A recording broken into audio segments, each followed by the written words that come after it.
আমি রিদির ম্যানেজার। আমি থাকতে ওকে একটা ফুলের টোকা আমি পড়তে দেব না। ওর অ্যাসেট ওর থাকবে। ওর অ্যাসেটের দিকে যদি আপনি চোখ দেন, যারা তারা কেন সবসময় এত যন্ত্রণার কারণ হয়ে দাঁড়ায়?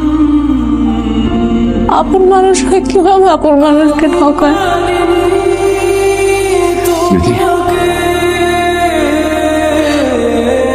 আমি আপনার সকল যন্ত্রণার প্রাচীর হয়ে থাকবো।